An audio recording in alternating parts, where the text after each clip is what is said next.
You ever roll up to your own house after weeks on the road? Bone-tired, boots caked in dust. All you want is your own damn bed. And find the gate chained, your keypad ripped off the post. And some stranger's van parked in your driveway? Yeah, that happened. Let me back up a sec, because this is how a regular guy ends up arrested, homeless, and fighting a war he never asked for against.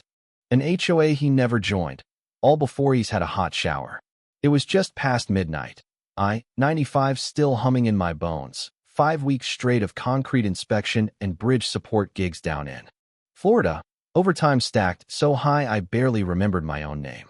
My house, my home, sat quiet up on a ridge in North Carolina, tucked behind the tree line. Bought it cash in 2017, no mortgage. No liens, not even a sniff of an HOA.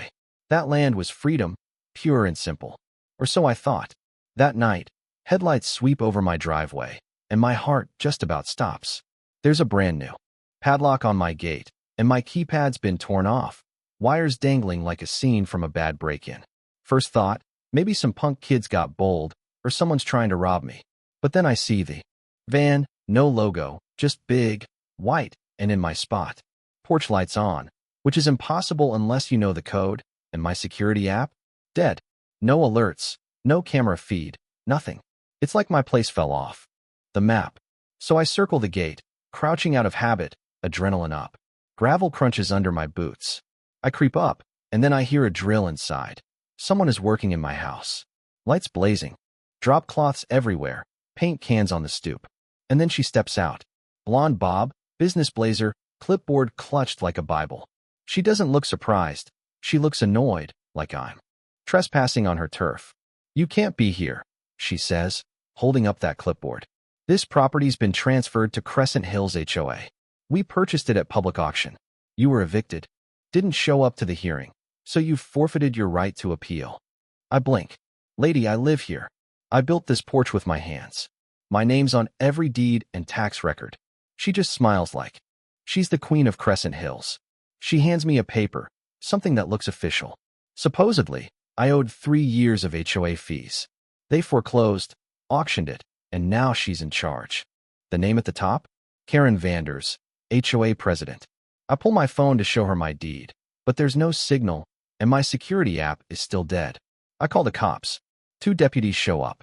And the whole time Karen's smirking, chatting with her legal guy Craig on the phone like she's running a real estate seminar. The workers inside don't even pause. Cops check my ID. Look up my records, but one of them comes back from the patrol car with a printout. Mr. Barlow, you need to step away. There's an active court-issued eviction. My mouth goes dry. I never got any. Notice, this is a scam. My property was never part of an HOA. One deputy lowers his voice, says, I'm not saying it's right, but you cross that line again, you'll be arrested for trespassing. And sure enough, I lose it, take a step toward the porch, and the next thing I know, cold metal on my wrists, face slammed against my truck, hauled off to county lockup. First night in jail. All I can see when I close my eyes is Karen on my porch, clipboard in hand, looking like she just won the lottery. But the paperwork, damn, it looked real. Seals, signatures, case numbers. Who could pull this off? Next morning, Lauren Drake, old college buddy, real estate attorney, never did like the rules, bails me out. No bail, but a mountain of trouble. He pulls all my files, deed, tax receipts, old letters from the county explicitly excluding my lot from Crescent Hills. Rock solid, he says. So how'd they get you? Good question. Time for reinforcements. I call Rick Frell, a guy I met overseas, ex-military black ops with a gift for finding things that don't want to be found. Rick digs into the court filings. Turns out, all the debt notices and legal summons were mailed to a P.O. box in Wilmington, 3 hours away, a place I've never lived. Total fraud. Worse, he finds my lot on a revised HOA map, signed by some county deputy who's been dead for years. Dead men don't sign zoning changes. This wasn't Karen acting alone. Someone in the county office was helping her. 3 days later, Rick wakes me up at dawn with a text. You need coffee? We dig through the county archives, actual paper files, no digital logs, just old folders. Every document, the fake inclusion notice, a bogus forbearance letter, even a signature supposedly from me, declining to contest. It's all forgeries, bad ones, too. Times New Roman, generic templates, not even my handwriting. Lauren joins us, and right there, we find a twist. My house is already listed for sale by a shell company run by Karen's daughter, Jenna. $490,000, listed as a recent foreclosure. She's flipping it, laundering the scam into a legit deal. I can barely breathe. We file for a restraining order, bring the mountain of proof, fake addresses, dead signatures, tampered deeds. Rick finds the final smoking gun. Karen used a disaster relief fast-track protocol meant for hazard zones, which needs special county approval. But those signatures were forged, too, by more fake employees. A rookie-level paper heist, if you know what to look for. Now, all we need is proof Karen personally broke in. My security feed was wiped, but I remember one thing: a motion-activated bird feeder cam, off the main grid, never hooked to Wi-Fi. We wait for her crew to take a lunch break. Slip through the trees, snag the SD card, and bingo. There's Karen and her assistant, bolt cutters in hand, climbing the fence and disabling my cameras days before the auction. Breaking in, entering, caught on camera. We back up the footage in every way you can imagine, then march into court. Emergency hearing. Judge with eyes like a hawk, Karen sitting there in pearls.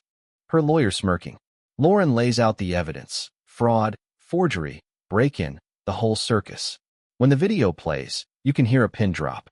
The judge issues a restraining order, freezes all sales, and demands every bit of HOA documentation for the past year. Outside, local news pounces.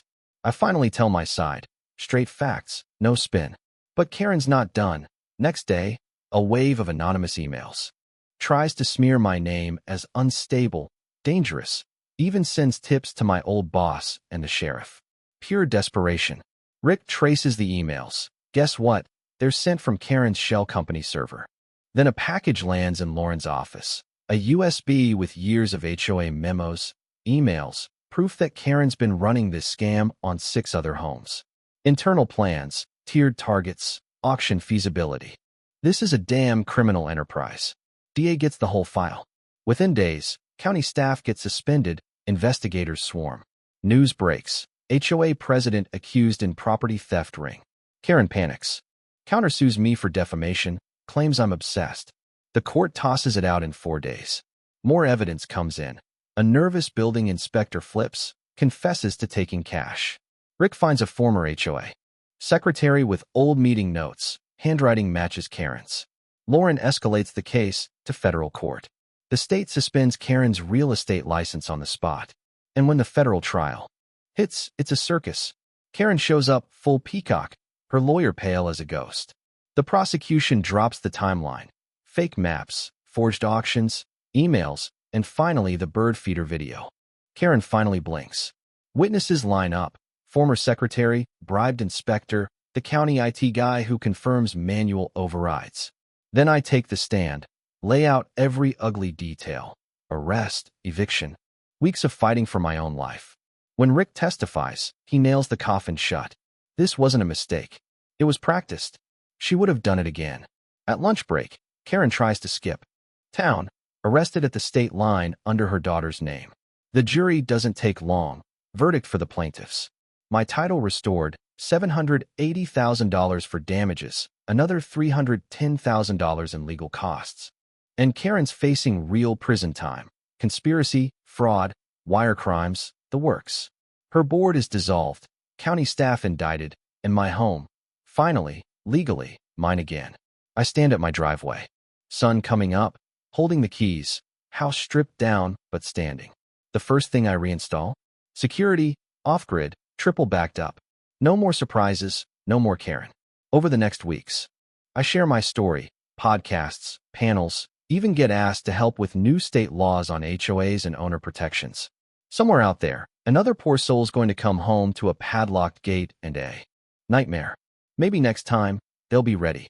So, tell me, who was right, who was wrong, and what would you have done if Crescent Hills came for your home? Drop your thoughts below. And if you've got your own story, don't hold back. Hit that like button, share your opinion, and make sure this kind of power grab never happens in silence again.